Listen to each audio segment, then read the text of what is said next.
Fuse হলো গাড়ির battery, আমি কি যে করি।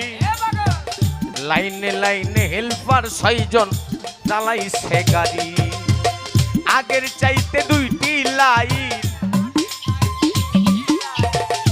আগের চাইতে 2টি বাতি কম পাওয়ারে জ্বলতাছে।